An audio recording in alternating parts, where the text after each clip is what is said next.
Good morning friends.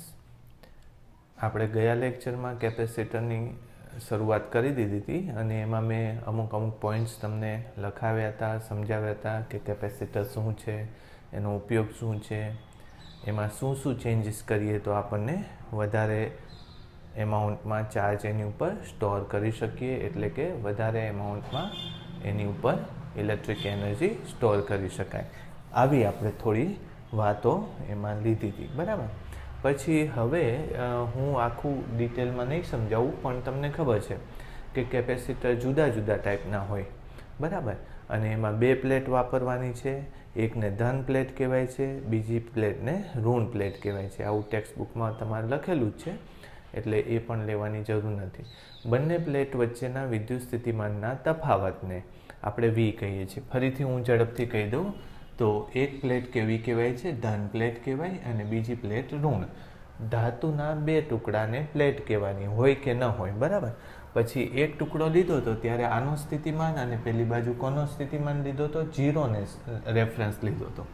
પણ આ બેને જ્યારે તમે રેફરન્સ લો છો ત્યારે આનો અને આનો બેનો સ્થિતિમાન તમારે ધ્યાનમાં લેવો પડે છે. એટલે વી જે છે એ સ્થિતિમાન નથી હવે, પણ શું છે? સ્થિતિમાનનો તફાવત છે. વી એ તફાવત છે, બરાબર. પછી મેં તમને કીધું એ ક્યુ એ શું છે?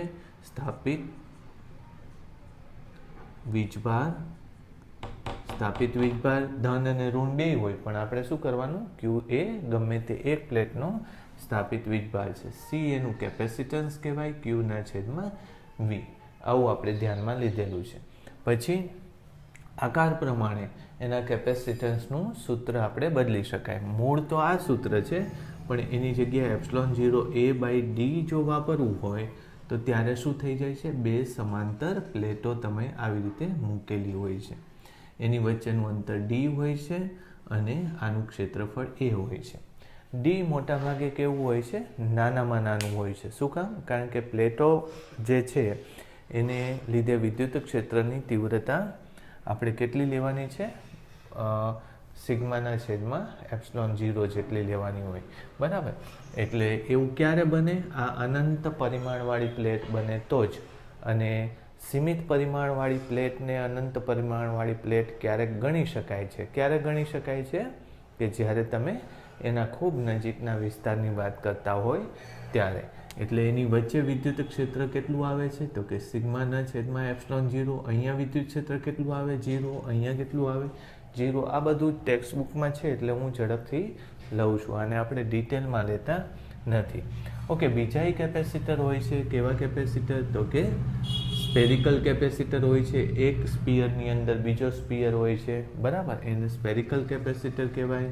આવા કેપેસિટર હોય છે, એને શું કહેવાય છે? સિલિન્ડ્રિકલ કેપેસિટર કહેવાય છે, બરાબર. પણ એના આપણે ખાલી સૂત્રો જ લેશું, અને એ બહુ આપણે પ્રશ્નો એના બહુ બનતા નથી, એટલે એ લેવાની અત્યારે જરૂર નથી. પણ હું એને છેલ્લે સૂત્રો આપીશ. બને તો થોડું એવું પ્રૂફ પણ લેશું, પ્રેક્ટિસ કરવી હોય તો થઈ શકે તમારે, બરાબર. ઓકે.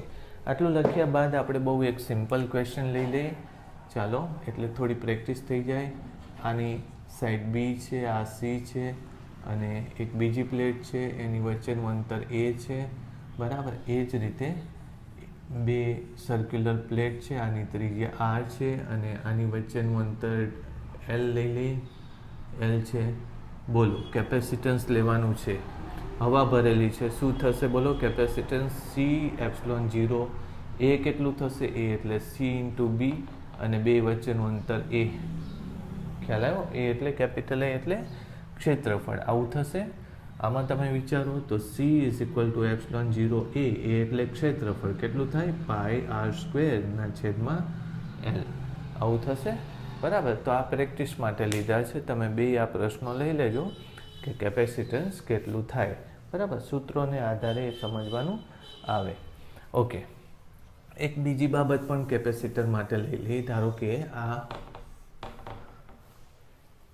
એક ક્ષેત્રફળ આનું છે, અને બેની વચ્ચે અંતર એલ છે. તમને ખબર છે સી કેટલું થાય? એપ્સિલોન 0 એના છેદમાં એલ, અથવા તો ડી જેટલું આનું કેપેસિટન્સ થાય, બરાબર. હવે તમને ખબર છે કે એકમ ક્ષેત્રફળમાં સંગ્રહિત ઉર્જા, એકમ કદમાં સંગ્રહિત ઉર્જા કેટલી થાય? તો કે સિગ્મા એફ, બરાબર. ઉર્જા ઘનતા, સોરી, રો લઈએ, રો ઈ એટલે શું? એકમ કદમાં સંગ્રહિત ઉર્જા વિદ્યુત ક્ષેત્રની અંદર 1/2 ε0 E², આવું લઈએ છીએ આપણે. ઓકે, તો અત્યારે આની અંદર કેટલી સંગ્રહિત ઉર્જા હોય એ જો લેવું હોય તો એનું કદ તમારે લેવું પડે, બરાબર. તો તમે એમ કહેશો કે એકમ કદમાં રો ઈ છે તો વી કદમાં જેટલી ઉર્જા હોય એ કેપેસિટરની સંગ્રહિત ઉર્જા થાય. આ મેં તમને બીજી રીતે સાબિત કર્યું હતું મારા ખ્યાલથી 2 લેક્ચર પહેલાં, બરાબર. ઓકે, તો કેટલી ઉર્જા થશે કેપેસિટરની? એને આપણે ઈ નહીં લઈએ, યુ લઈએ, તો U is equal to rho E into V જેટલી થાય. રો ઈ એટલે 1/2 ε0 E² ઇન્ટુ વી એટલે કેપેસિટરનું કદ કેટલું થાય? એ ગુણ્યા એલ, અથવા તો ડી લખો ને આને, તમે વધારે ફેમિલિયર ડીથી છો. ઓકે, કેપેસિટરની અંદર કેટલું વિદ્યુત ક્ષેત્ર હોય છે, બરાબર. અને તમે જુદા જુદા સૂત્રના સ્વરૂપમાં લખી શકો, પણ કેટલું વિદ્યુત ક્ષેત્ર હોય છે? તો કે સિગ્માના છેદમાં ε0 એટલે σ² ના છેદમાં ε0² ગુણ્યા એ ગુણ્યા ડી, આવું થશે. તો 1 ε0 નીકળી જશે. ક્લિયર? ઓકે, ચાલો હજુ આને થોડું સિમ્પ્લિફાય કરી નાખો. 1/2, પછી હવે વિચારો તો કાં તો તમે ક્યુના સ્વરૂપમાં લખી લો, તો સિગ્મા ગુણ્યા એ એટલે ક્યુ થશે. હવે જો હું એને A² લખવા માગું તો આમ થશે ને, જુઓ, σ² ગુણ્યા A², તો એક એ મારે નીચે મૂકવો પડશે, આવું થાય, કરેક્ટ? તો આ શું થયું વિચારો તો? આ થશે 1/2 સિગ્મા ગુણ્યા એ એટલે ક્યુ થશે, તો Q², આને એમને રાખો Q², અને આ શું થઈ ગયું? ε0 એ ના છેદમાં ડી, બરાબર. અહીંયા સિગ્મા ગુણ્યા એ એટલે ક્યુ થશે, તો ઇઝ ઇક્વલ ટુ 1/2 Q² ના છેદમાં આ શું થઈ ગયું? સી, અથવા તો Q²/2c. તો સંગ્રહિત ઉર્જા કેટલી થઈ કેપેસિટરમાં? Q²/2c. અને ક્યુને તમે સી ગુણ્યા વી કરી નાખો તોય ચાલે, તો શું થઈ જશે? 1/2 CV², સી ગુણ્યા વી, C² V², એક સી નીકળી ગયો. એટલે કેપેસિટરમાં સંગ્રહિત ઉર્જા આઈધર 1/2 CV² ઓર Q²/2c. સાબિત કરવાની જરૂર નથી, ટેક્સ્ટ બુકમાં છે જ, એટલે આપણે આ નહીં લખો તો પણ ચાલશે, બરાબર. ઓકે, ત્યારબાદ એટલે ઉર્જાની ખબર પડી ગઈ, કેપેસિટરમાં કેટલી ઉર્જા થવાની છે, આટલી. અને એનો અર્થ એવો કે કેપેસિટરને ચાર્જ કરવા માટે તમારે આટલી ઉર્જાની જરૂર પડે છે. એક આપણે પરિણામ લઈ લઈએ, બરાબર. આમ તો હું તમને પહેલાં સમાંતર અને શ્રેણી જોડાણ ઝડપથી લઈ લઈ. કેપેસિટર આવી રીતે જોડ્યા હોય એને કેવું જોડાણ કહેવાય છે? શ્રેણી જોડાણ કહેવાય છે. અને આવી રીતે જોડા હોય એને સમાંતર જોડાણ કહેવાય છે, બરાબર. શ્રેણી જોડાણમાં કેપેસિટરના બધી જ પ્લેટો ઉપર વિદ્યુતભાર કેટલો હોય છે? સમાન હોય છે. જેમ કે આ ધન હોય, આ ઋણ હોય, તો અહીંયા ક્યુ વીજભાર આવશે, તો અહીંયા માઇનસ ક્યુ વીજભાર આવશે. પછી કેવું થશે જુઓ તમે, હું આવું તમને સમજાવું. ચલો, અહીંયા પ્લસ ક્યુ વીજભાર હોય, અહીંયા માઇનસ ક્યુ વીજભાર હોય. તમને ખબર છે કે આ પ્લસ ક્યુ અહીંયા બીજો માઇનસ ક્યુ જેટલો વીજભાર બનાવી નાખશે, બરાબર. એ ક્યાંથી આવશે? તો એ પ્રેરણથી આવશે. ધાતુની પ્લેટમાંથી માઇનસ ક્યુ જેટલા ઇલેક્ટ્રોન અહીંયા ખેંચી લેશે. તો આ માઇનસ ક્યુ છે તો અહીંયા પ્લસ ક્યુ જેટલા વીજભાર રહેશે. એનો અર્થ એમ કે ટોટલ હજી કેટલો છે? 0. એટલે તમે અહીંયા ક્યુ મૂકો છો એ ડિપોઝિટેડ ચાર્જ છે, પણ અહીંયા બનેલો ચાર્જ કેવી રીતે આવ્યો છે? પ્રેરણથી આવ્યો છે. અહીંયા કેવી રીતે આવ્યો છે? પ્રેરણથી આવ્યો છે. અહીંયા પાછો ડિપોઝિટેડ ચાર્જ છે. ઓકે, તો એનો અર્થ એવો સમજજો તમે કે વચ્ચે જેટલા વિદ્યુતભારો મૂકશો તમે એ બધામાં ક્યુ જેટલો વીજભાર આવી જાય. હું પહેલાં આમ દોરું, બરાબર. હું આમ દોરું, પ્લસ ક્યુ તો અહીંયા કેટલો આવશે માઇનસ ક્યુ. બે વીજભાર અરે બે કેપેસિટર મૂકીશ તો પ્લસ ક્યુ, અહીંયા માઇનસ ક્યુ, પછી અહીંયા માઇનસ ક્યુ અને અહીંયા પ્લસ ક્યુ. આ પ્રેરિત છે, પ્રેરિત વીજભાર. અને આ સ્થાપિત.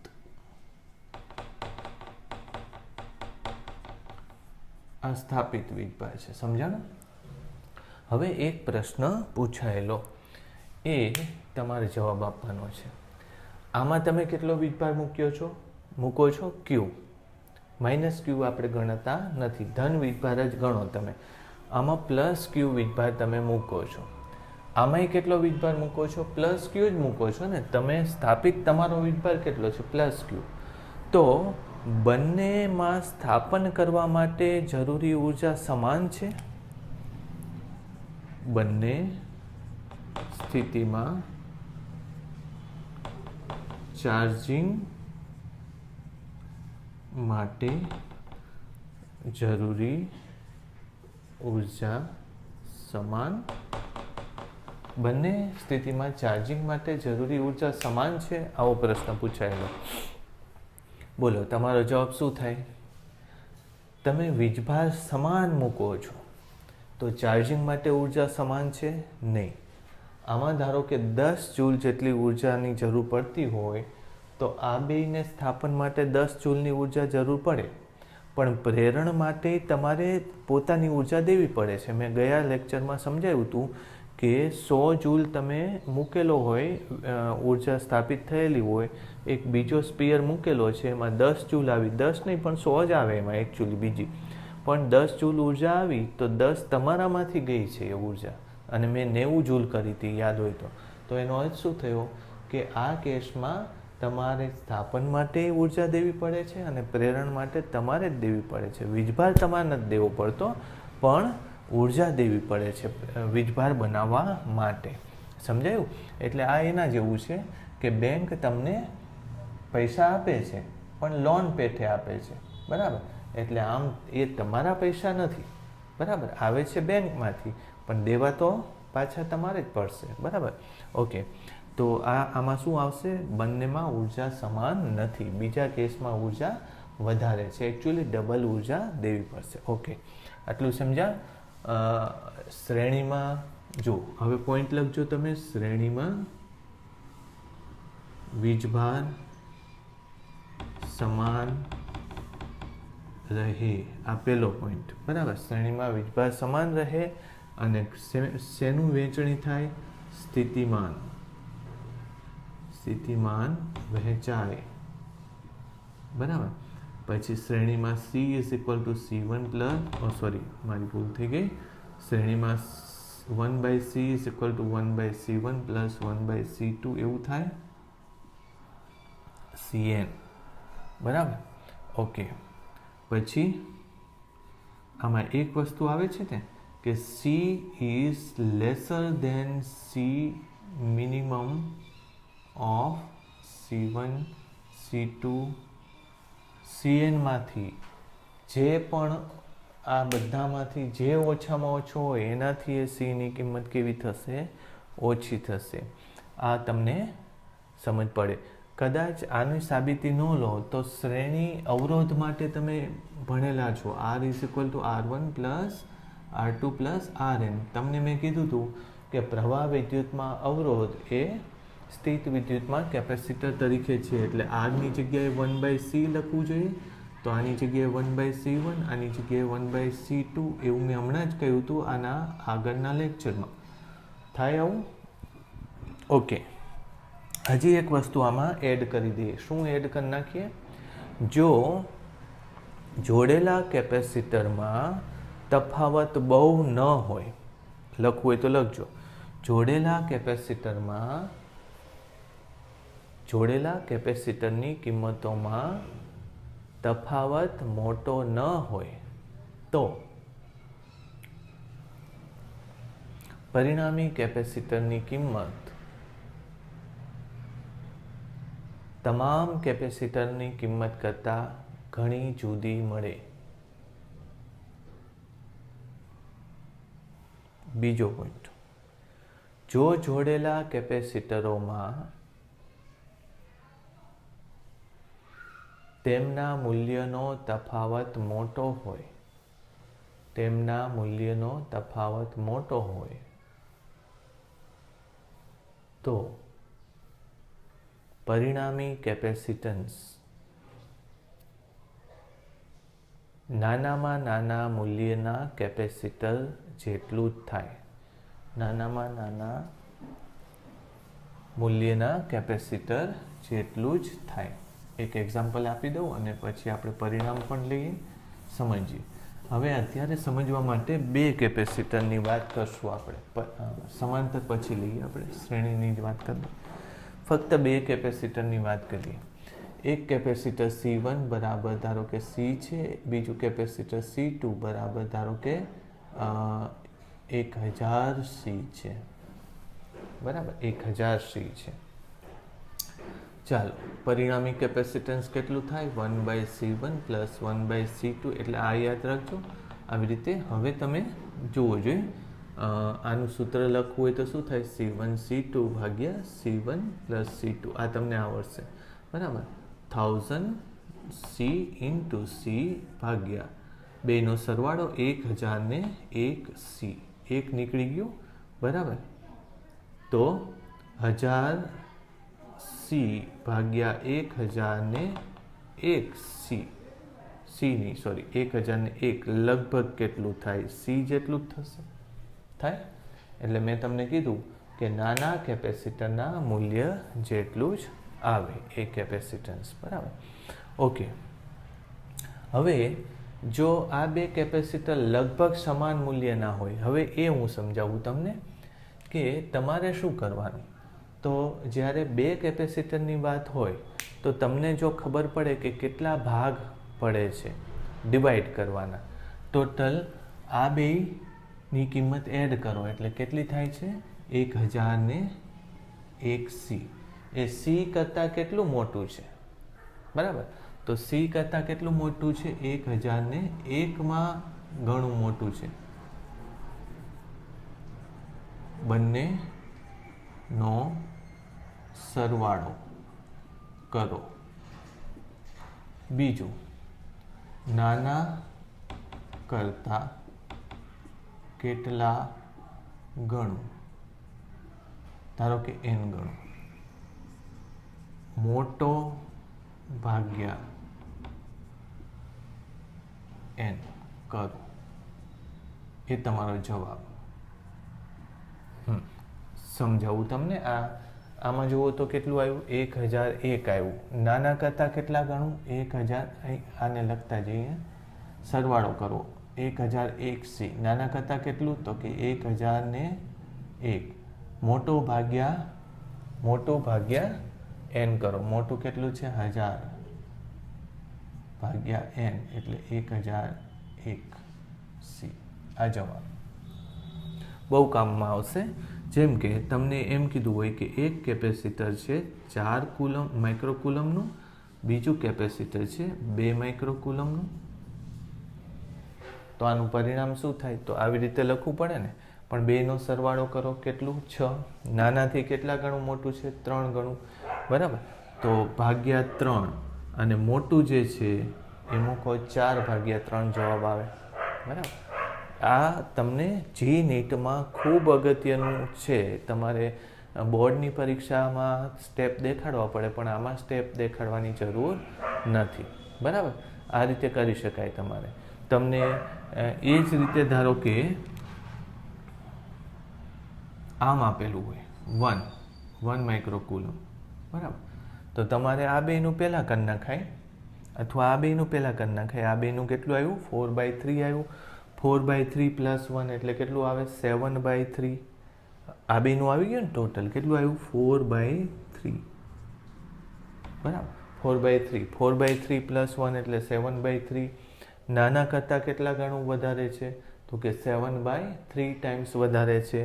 એટલે મોટું જે છે એ 4/3, 7/3 એટલે 4/7 આવશે જવાબ, બરાબર. કદાચ આવું ન કરવું હોય તો આ ડબલ વાળું બહુ આવે છે, બરાબર, 3 ગણું. ધારો કે બંને સમાન મૂલ્યોના છે, બરાબર, જેમ કે આ 4 છે, 4 માઇક્રોકુલમ, તો એમાંય આ લાગુ પાડી શકાય. 2નો સરવાળો 8, નાના કરતાં કેટલા ગણું છે? તો બમણું. નાના એટલે 2 છે ને, તો બમણું. મોટો ભાગ્યા નાનું, એટલે મોટું કોણ છે? 4 જ છે, તો નાનું એટલે મોટો ભાગ્યા નાનું નહીં, પણ કેટલા ગણું છે? જો હું ફરીથી આમાં લખું તો તમને ખબર પડી જાય. ચાલો, 2નો સરવાળો 8 છે, કેટલા ગણું છે? નાના કરતાં કેટલા ગણું? બમણું. બરાબર, તો મોટું કોણ છે? 4 ભાગ્યા 2. કેટલો જવાબ આવશે? 2 જવાબ આવશે. બરાબર, આ યાદ રાખજો. આ ટ્રીક બહુ કામમાં આવે એવી છે, એટલે આપણે જ્યારે બને ત્યાં સુધી એવી શોર્ટ ટ્રિક્સ લેવાનો પ્રયત્ન કરવાનો કે જેમાંથી જવાબ તરત મળી જાય તમને. ઓકે, તો આ મેં શેની વાત કરી? શ્રેણી જોડાણની વાત કરી. શ્રેણી જોડાણમાં વીજભાર કેવો રહેવાનો છે? સમાન રહેવાનો છે, અને પોટેન્શિયલ એનો ડિવાઈડ થવાનો છે. બરાબર, એ જ રીતે સમાંતર જોડાણમાં શું થશે? પોટેન્શિયલ સરખો રહેશે. સમાંતર જોડાણ આમ થશે. આમાં શું રહેશે? વી અચળ રહેશે, અને વીજભાર એમાં શું થશે? Q1, Q2, Q3 એ વહેંચાઈ જશે. સમાંતર જોડાણમાં અવરોધ શું હતો? 1/r is equal two 1/r1 plus 1/r2 plus 1/r3 and so on. તો 1/r ને શેના બરાબર લખો છો? C1 C2 આવું થાય. બરાબર, આ રીતે સમાંતર જોડાણનું કેપેસિટન્સ લખી શકાય. ક્લિયર વાત? ઓકે, હવે નાના મોટા પ્રશ્નો આપણે આમ તો જે સિમ્પલ ક્વેશ્ચન છે એ લેવાની જરૂર નથી, છતાંય આપણે આવી રીતે લઈએ. તમને એક આવો ક્વેશ્ચન આપું છું હું, આ તમે કરજો, અને આ ગણવાની જરૂર નથી. A, B, 4, 2, 8 આ ક્વેશ્ચન 1 છે. બરાબર, આ તમારે હોમવર્કમાં કરવાનું. પછી સમતુલ્ય કેપેસિટન્સ લેવાનો છે.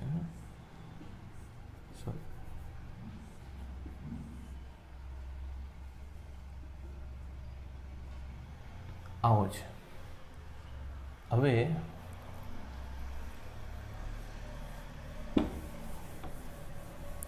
થોડો અઘરો જ લઈએ.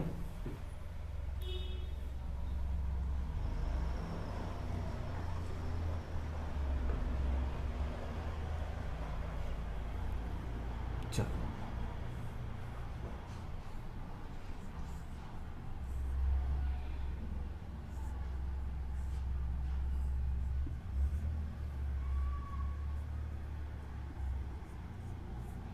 બધા સી વાળા છે. વેલ્યુ નથી લેવી આપણે, સી વાળા લો ને, આવા ઇઝી પડશે. A, B,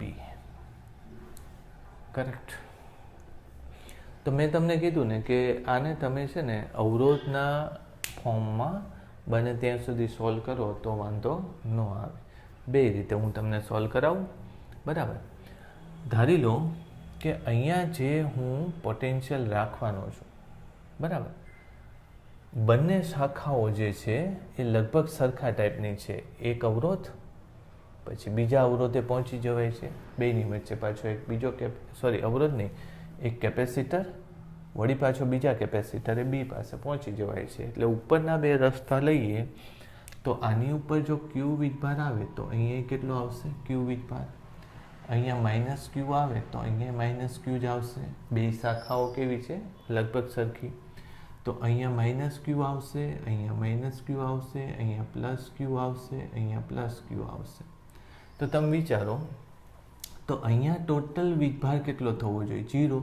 જુઓ તમે, અહીંયા આખો +Q -Q, તો અહીંયા વીજભાર કેટલો થાય? 0 થશે. અહીંયા ટોટલ વીજભાર આ આખી શાખામાં કેટલો થવો જોઈએ? 0 થવો જોઈએ. આમ તો -Q અને અહીંયા કેટલો હોવો જોઈએ? 0. તો આ કેપેસિટર ઉપર વીજભાર આવી શકે નહીં. એકચ્યુઅલી આ વિસ્ટન બ્રિજ જેવું થાય છે, એટલે આ નીકળી જશે. બરાબર, ઓકે. હવે તમને ખબર પડી. હવે આની જરૂર નથી, પણ આ શું કામ લીધું હતું આપણે? એ સમજવા માટે કે વચ્ચે જોડેલા કેપેસિટરનો શું રોલ છે. હવે તમને આવડશે. જો આ બેનું શ્રેણી જોડાણમાં શું જવાબ આવવાનો છે? C/2 થાય કે નહીં? શ્રેણી જોડાણમાં આ બેનું કેટલું થશે? C/2. આ બેનું કેટલું થશે? C/2. C/2 સમાંતરમાં જોડેલું છે એટલે ટોટલ બેનું શું થશે? પછી આ બેનું C થઈ જશે. C ને C પાછું સમાંતરમાં જોડેલું છે એટલે જવાબ આવશે 2C. સમજ પડી? એટલે આવા ક્વેશ્ચન તો તમને આવડે, અને આ ક્વેશ્ચનમાં પ્રેક્ટિસ કરવી. આવા ક્વેશ્ચન હું બહુ નહીં કરાવું. એનું કારણ છે કે અવરોધવાળા દાખલા ઓલરેડી તમે કરો છો, એવી જ રીતે કેપેસિટર કરવાનું. ચલો હું અવરોધના સ્વરૂપમાં શીખવાડી દઉં તમને. અહીંયા અવરોધ એક છે, એક અવરોધ અહીંયા છે, એક અવરોધ અહીંયા છે,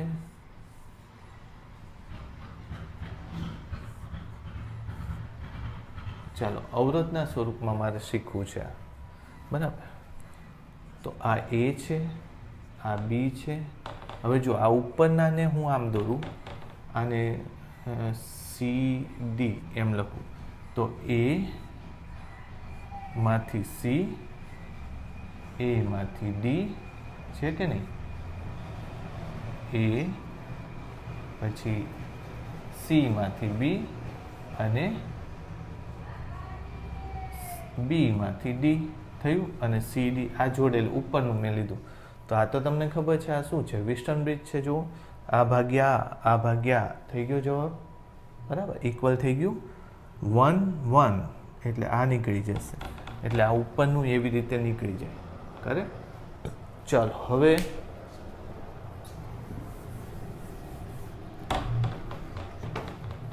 હવે આ બેનો અવરોધ કેટલો થાય? 2R. ઉપરનો અવરોધ કેટલો છે? 2R છે. આ અવરોધ કેટલો છે? 2R છે. શ્રેણીમાં છે ને તો સરવાળો થાય. અને આ અવરોધ કેટલો છે? R. ચલો આ 3 એ 3નું સમતુલ્ય શું થાય? આ બેનું સમાંતર શું થાય? R થશે. R. અને આ બેનું સમાંતર શું થશે? R. બરાબર. તો R નું ટોટલ કેટલો જવાબ આવે? R/2. પણ આ સમતુલ્ય અવરોધ થયો, બરાબર. એટલે હવે હું એમ લખું કે R નેટ, અહીંયા એમ લખું R નેટ, અથવા તો સમતુલ્ય R/2. હવે અવરોધ નથી પણ એની જગ્યાએ શું છે? કેપેસિટર છે. તો તમને ખબર છે R નેટ જગ્યાએ શું લખાય? 1/C નેટ લખાય, બરાબર. અને આ R ની જગ્યાએ શું લખાય? 1/C લખાય. તો C net is equal two 2C. આવી ગયો જવાબ આપણે લીધો જ તો.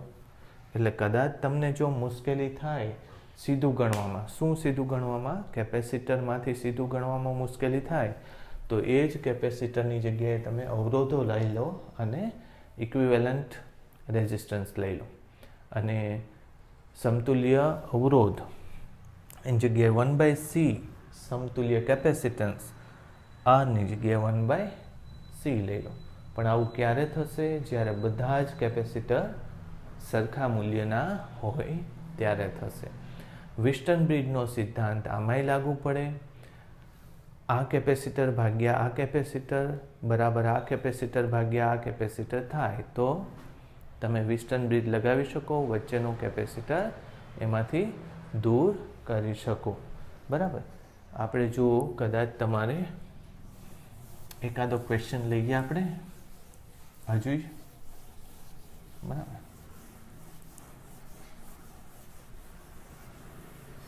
ચાલો એક આપણે આવી રીતે સમઘન લઈએ.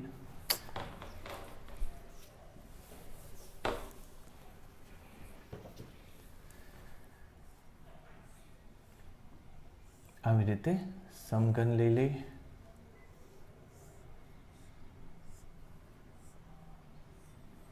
કરેક્ટ. અને એની અંદર બધે કેપેસિટરો લગાવેલા છે.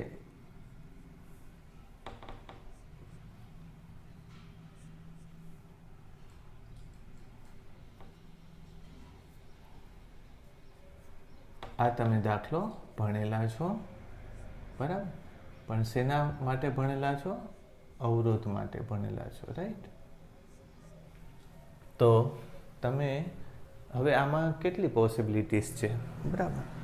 તો જો એક આ એ, એક આ બી, એક એ પોસિબિલિટી, પછી એક કાં તો આને બી લો, સોરી સી લઈ, એટલે એક તો એ અને બી વચ્ચેનો, બીજું એ અને સી વચ્ચેનો જવાબ આવે, બરાબર? પછી ત્રીજો કયો એક આવી શકે હજુ? ડી. ડી અહીંયા લઈ લો, એ અને ડી વચ્ચેનો જવાબ આવે. બસ આટલું રાખીએ આપણે. પાસ પાસેની આ અને સામસામેની. તો તમને આ જવાબો ખબર છે, બરાબર? ગણેલા છે મારા ખ્યાલથી સેકન્ડ ચેપ્ટરની અંદર. તો કેપેસિટર માટે પણ તમે એ જ રીતે ગણતરી કરી શકો. એક બીજી વાત હું તમને, એટલે અત્યારે ધારી લો કે એક જવાબ કેટલો આવ્યો, આર બરાબર 7/8 આર ડેશ આવો જવાબ આવ્યો. 7/1 જોડાણમાં આવો જવાબ આવ્યો. તો તમે આને સીધું શું લખી શકશો? સી ડેશ બરાબર 7/8 એમ રાખવાનું 1/c. તો સી ડેશ બરાબર 8c/7 આવો જવાબ આવી જશે. વાત પૂરી, બરાબર? એટલે અવરોધ માટે આ દાખલાઓ ગણેલા છે. તમે ગણાવવાની મને નથી લાગતી કે જરૂર છે.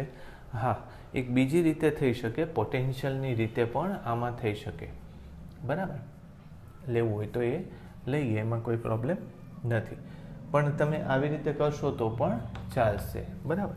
ચલો હું એક તમને સમજાવું, પણ એ પહેલાં છે ને એક કિર્ચોફના નિયમને પણ આમાં ઉમેરી દઈએ. એ પછી એક કેપેસિટર છે, એક અવરોધ તો નહીં જરૂર પડે આમાં, બેટરી છે, બીજો એક કેપેસિટર છે, બીજી એક બેટરી છે, અને તમે પહોંચ્યા બી ઉપર, બરાબર? કિંમતો લેવી હોય તો ચલો આને લખીએ C1, આને લખીએ C2, આને લખીએ V1, આને લખીએ V2. તો આમાં કિર્ચોફનો નિયમ કેમ લાગુ પડે? જો VA પછી કેપેસિટરના એક પોઈન્ટથી બીજા પોઈન્ટ ઉપર જાઓ છો તમે, તો એને શું લખશો તમે? માઇનસ, બરાબર? એટલે જો VA V1 કરતાં મોટો હોય તો માઇનસ લખશો, નહીંતર શું લખવું પડશે? પ્લસ લખશો. એટલે હું અત્યારે લખું માઇનસ, અને એનો સ્થિતિમાન કેટલો થાય? તો કે C બરાબર Q/V. તો V બરાબર Q/C. એનો સ્થિતિમાન કેટલો થશે? Q/C. એટલે અહીંયા શું લખશો? Q/C. પછી પ્લસમાંથી માઇનસ ગયા તો માઇનસ V1. પછી અહીંયા પાછું શું થશે? માઇનસ, અને Q1 લો, બરાબર? Q1/C1. આને શું લખો? Q2/C2. આની વાત થઈ. પછી આ માઇનસમાંથી પ્લસમાં ગયા એટલે V2 અને =VV. કિર્ચોફનો નિયમ આમાં લાગુ પડે. સમજ પડી મારી વાત? એક એક્ઝામ્પલ લઈએ આવું. ચલો લઈએ. ચાલો આ 10 વોલ્ટ છે, આ 6 વોલ્ટ છે, નહીં આને 2 વોલ્ટ રાખો, -2 વોલ્ટ રાખો. ચલો આ 2 વોલ્ટ રાખી દો, અને આ 2 માઇક્રોકુલમ છે, બરાબર? તો તમને એમ કહે છે કેપેસિટર છે, C પરનો વીજભાર કેટલો થાય? C પરનો વીજભાર કેટલો થાય? કેપેસિટન્સે પૂછ્યું હોય ને, કાં તો C પરનો વીજભાર કેટલો થાય? તો આવડે એવું છે. જો 10 માઇનસ, પછી મેં તમને કીધું ને કે આ +2 છે. જો આ -2 છે તો આ કેટલું હોવું જોઈએ? 0 હોવું જોઈએ ને. આનો વોલ્ટેજ કેટલો હોવો જોઈએ? 0. આ -2 હોય તો આ બેનો તફાવત 2 છે, એટલે આનો વોલ્ટેજ કેટલો હોવો જોઈએ? 0. આ પ્લસ છે અને આ 0, એટલે આ બાજુ ધન થયું. ધનથી ઋણ તમે જાઓ છો, આમ જાઓ છો ને, ધનથી ઋણ, એટલે કેટલું થશે? પ્લસમાંથી માઇનસ તરફ જાઓ છો એટલે માઇનસ મૂકવાનું, -Q/C. તો આનો Q ખબર નથી પણ C ખબર છે. કેટલો? 10⁻⁶. ખબર પડી? Q/C. પછી પ્લસમાંથી માઇનસ તરફ એટલે એ પણ માઇનસ, અને =2. આવું થશે જવાબ. ચાલો હવે આને લખશું 2/2 q/2 ઇન્ટુ 10⁻⁻6 આમ જતું રહ્યું. આ 8 થયા, સોરી આ બે કાઢ નાખો ને એટલે સીધા 10 થઈ જાય. તો q is equal two 20 × 10⁻6 coulomb. શેનો ઉપયોગ કરીને મેં આ દાખલો ગણ્યો?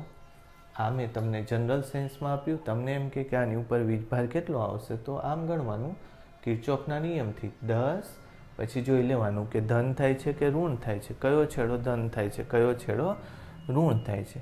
તો અહીંયા તમે શું લખશો? પ્લસ, અહીંયા લખશો માઇનસ. પછી આ જે છે એમ જ જો 10, પછી આ ધનમાંથી ઋણમાં જાઓ એટલે માઇનસ, પછી આમ ધનમાંથી ઋણમાં જાઓ એટલે -2 અને ઇક્વલ ટુ 2 એમ આવી જાય જવાબ. ઓકે, બસ તો પછી હવે કિંમત ખાલી મૂકી દેવાની રહેશે. સમજ પડી? તો શેનો ઉપયોગ કર્યો આપણે? કિર્ચોફના નિયમનો ઉપયોગ કર્યો. બરાબર. વોલ્ટેજમાં ધારી લો કે આ 12 વોલ્ટ હોત તો શું કરે તમે જુઓ તો? 12 નહીં, 14 વોલ્ટ હોય. આ ધારો કે 14 વોલ્ટ હોય. 14 વોલ્ટ છે એટલે -2 છે આ બાજુ, એટલે 0 થાય 14માં, એટલે આ બાજુ +12 વોલ્ટ થવા જોઈએ. તમે જોવું જોઈએ આ +12 વોલ્ટ આ બાજુ, -2 વોલ્ટ આ બાજુ, એટલે ટોટલ તફાવત 14નો થયો. એટલે આ પોટેન્શિયલ મોટો છે એટલે આ ધન, આ માઇનસ, આ ઋણ થશે. એટલે અહીંયા શું થશે? 10, પછી અહીંયા પ્લસ લખશો તમે, પછી તમે શું લખશો? ધનમાંથી ઋણ એટલે -14, ક્લિયર, અને ઇક્વલ ટુ 2. એટલે કેટલો આવશે જો તમે? આ થશે -4, -4માંથી -2 જશે એટલે +2, અહીંયા +2 આવશે. થશે એવું? હા. હવે તમને એમ થાય કે મને ધન ઋણ લેતા નથી આવડતું, બરાબર. અહીંયા ધન થયું, અહીંયા ઋણ થયું, કંઈ ચિંતા નહીં. ઋણ આવે તોય ધન કરી નાખજો તમે, ઋણ આવે તો બીજા પ્લેટની વાત કરશે, ધન આવે તો પહેલા પ્લેટની વાત કરશે. એટલે અહીંયા માઇનસ મૂકી દો, અહીંયા એનું એ જ છે એટલે માઇનસ એમનેમ, બરાબર. બાકી આનો બાદબાકી સરવાળો તો એના જેમ જ થાય છે. ધારો કે તમે ભૂલથી માઇનસ મૂકી દીધું, કંઈ વાંધો નહીં, માઇનસ રાખો. પછી આ કેટલો થશે? -4, અને આ બાજુ જશે એટલે તમે આને આમ લઈ જશો એટલે -2 મળશે, બરાબર. અને તમને આ માઇનસમાં જવાબ આવશે -4 × 10⁻6. તો માઇનસ નહીં લેવાનો, જવાબ કેવો લેવાનો? પ્લસ. કેપેસિટરમાં પ્લસ અને માઇનસ બંને વીજભાર હોય. વાત સમજાઈ ગઈ? ચાલો હવે એટલે આ હું છે ને થોડું ઝડપથી લઉં છું, કારણ કે આ અવરોધમાં બધું પહેલેથી જ આવેલું છે. એટલે એમાં આપણે વધારે ટાઈમ વેડફવા કરતાં જે કોઈ દિવસ તમે ભણેલા જ નથી એવી બાબતો કેપેસિટરમાં ભણશું આપણે. ઓકે, હવે મેં તમને કીધું તો આને થોડુંક અલગ રીતે લઈએ આપણે. કેવી રીતે લેશું? જો ગમે તે એક લઈએ, પહેલાં તો સરળ પડે એવું લઈએ ને આપણે. એ અને ડી વાળું પહેલાં લઈએ, બરાબર. હવે તમારે જોવાનું કે એ થી ડી જવાના રસ્તા એક આ, એને 1 કિલોમીટર એવું ગણો તમે. સમતુલ્ય હોય ને એ બધાને સરખા એમાં પોટેન્શિયલ અથવા તો સરખો ખર્ચો થાય છે એમ વિચારો. તો આ 1, 2, 3, આ 1, 2, 3 વાળો છે. પછી આ 1, 2, 3, 1, 2, 3, 1, 2, 3, 1, 2, 3. ટૂંકમાં બધા રસ્તા કેવા છે? 3 કિલોમીટરના જ રસ્તા છે, બરાબર. તો આપણે શું કરશું? ધારી લો કે અહીંયાનો સ્થિતિમાન કેટલો છે? VA. આ સ્થિતિમાન કેટલો લઈ લે? V1 લઈ લે. તો આ સ્થિતિમાન કેટલો થશે? રસ્તાઓ સમાન છે એટલે V2 બધે સરખા જ થશે. એક બધા રસ્તા ધારો કે 10 કિલોમીટરના છે, 5 રસ્તા. તો પહેલા કિલોમીટરમાં બધા રસ્તા પાછા સરખા છે. તો પહેલા કિલોમીટરે જેટલું પેટ્રોલ બળ્યું હશે એ બધા રસ્તામાં કેવું બળ્યું હશે? સરખું જ બળ્યું હશે. રસ્તા સરખા જ છે બધા, લેન્થ એની સરખી જ છે. લેન્થ શું કામ સરખી રાખવાની? કે અહીંયા પેટ્રોલ ફૂલ હોવું જોઈએ ને અહીંયા સાવ ખતમ થઈ જવું જોઈએ પેટ્રોલ. એટલે રસ્તો જો લાંબો હોય તો સમજો કે અહીંયા ફૂલ હોય ને અહીંયા ખતમ થઈ જાય, તો અહીંયા પેટ્રોલ 1 કિલોમીટર અહીંયા જે વપરાયું એટલું પેટ્રોલ અહીંયા નહીં વપરાયું હોય. આમાં કેટલું વપરાયું હશે? ઓછું વપરાયું હશે. સમજ પડી ને? કારણ કે આમાં વધારે વાપરી નાખવાનું છે, આમાં ઓછું વાપરવાનું છે. એટલે તમે થોડોક એ કોન્સેપ્ટ આ થોડુંક અલગ લાગશે પણ સોલ્વ ઝડપથી થશે. એટલે બધા રસ્તા સરખા લંબાઈના છે તો 1 કિલોમીટર સરખું પેટ્રોલ વપરાણું એટલે બધાના પોટેન્શિયલ કેવા આવશે? સરખા. આગળના 1 કિલોમીટરે V2માંથી જાઓ તો ત્યાંય સરખું પેટ્રોલ વપરાય. V2માંથી 1 કિલોમીટર ગમે તે બાજુ જાઓ તો ત્યાં સરખું જ પેટ્રોલ વપરાય. જો અહીંયા V3 અને આને શું કરી નાખો? V4 કરી નાખો. વાત પૂરી? ચાલો હવે આ V1 છે, આ V2 છે, આ V3 છે અને આ V4 છે. V1 થી V2 કેટલા રસ્તા જાય છે? 1 2 3. એટલે 3 કેપેસિટર છે અહીંયા.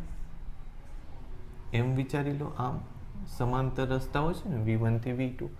V2 થી V3 કેટલા જાય છે? 1 2 3 4 5 6. કેટલા રસ્તા જાય છે? 6.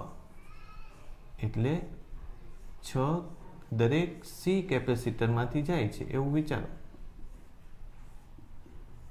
કરેક્ટ? ચાલો V3 થી V4 કેટલા રસ્તા જાય છે? 3. બરાબર. તો આમ થશે. બસ હવે ગણી લો, આ કેટલું થશે? 3C. આ કેટલું થશે? 6C. આ કેટલું થશે? 3C. પાછા બધા કેવા છે? શ્રેણીમાં. બરાબર. તો શ્રેણીમાં પાછું તમને ખબર છે કે આ બેનું શ્રેણીમાં ટોટલ કેટલું થાય? 3/2C. કેટલું થાય? 3/2C. એની સાથે શ્રેણીમાં કોણ છે? 6C. આ સમાંતરમાં હતા, હવે બધા આ ત્રણે શ્રેણીમાં છે. બરાબર. ઓકે, તો હવે તમારે આનું કેલ્ક્યુલેશન કરવાનું. કેવી રીતે થશે? 3/2C into 6C, પછી એ બેનો સરવાળો એટલે 12 + 3 એટલે 15C/2. એવું થાય? 15C/, સાચું કર્યું છે ને? ચેક કરજો તમે. આ 3 સોરી 5 એક C નીકળી ગયો. 6C/5. કેટલો જવાબ આવ્યો? 6C/5. આવો જવાબ આવશે. બરાબર. તો આ મેં કોની માટે લીધું? A થી D. મારા ખ્યાલથી આમાં ભૂલ તમારે ત્યાં જવાબ આરમાં શું આવતો હશે? 5/6R એવો આવતો હતો જવાબ. 5/6R. તો અવરોધ માટે પણ આમ કરી શકાય, કેપેસિટર માટે પણ આમ કરી શકાય. હજુ તમને 2 દાખલા હું આપું છું. તમે A B અને AC વાળા કરજો. આ 2 અને આ 2 વાળું તમારે કરવાનું. એ તમને હોમવર્કમાં એક કામ કરું, હું તમને છે ને અઘરો દાખલો ગણાવી દઉં અત્યારે. આ દાખલો ગણાવી દઉં તમને. બરાબર. એટલે અને આ તમારું હોમવર્કમાં. કરેક્ટ? એ તમે હોમવર્કમાં કરનાર. ઓકે.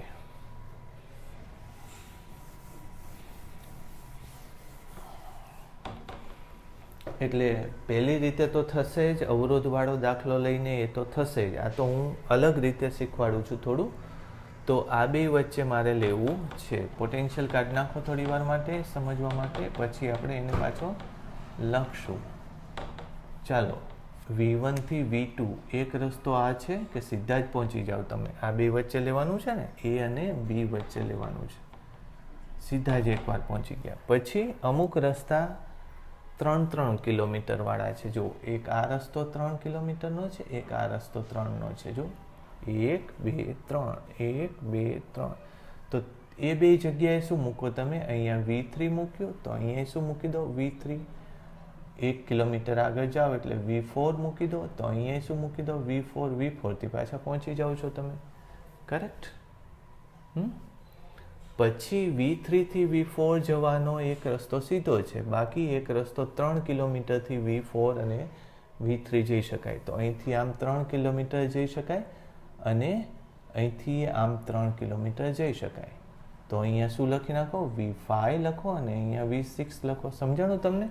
અહીંયા જે બાકી હતું ને V3 થી V4 જવાનો એક રસ્તો આ છે, બીજા બે રસ્તા છે 3-3 કિલોમીટર વાળા, 1 2 3, નહીતર 1 2 3, બરાબર, નહીતર પછી 1 2 3, 3-3 કિલોમીટરના જ છે એટલે બે રસ્તાને ઇક્વલી ડિવાઈડ કરી શકાય.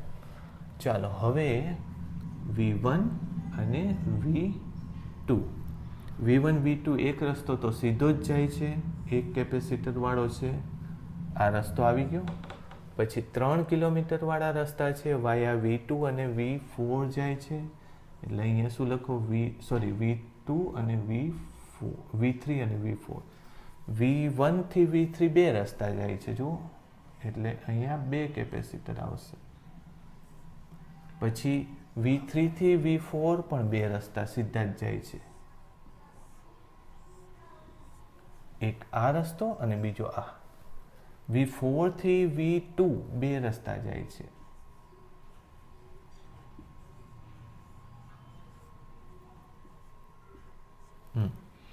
પછી V3 થી V4 જવાના બીજાય રસ્તા છે.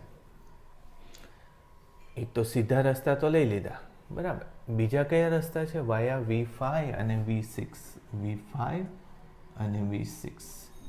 ચાલો V3 થી V5 બે રસ્તા જાય છે, V5 થી V6 એક જ રસ્તો જાય છે, અને V6 થી V4 પાછા બે રસ્તા જાય છે. લ્યો આવું થશે. ક્લિયર? ઇઝી છે, આમાં વાંધો આવે એવું નથી.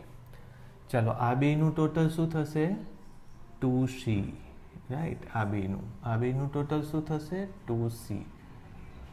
2C શ્રેણીમાં એટલે C ને C પાછું શ્રેણીમાં, એટલે ઉપરનું C/2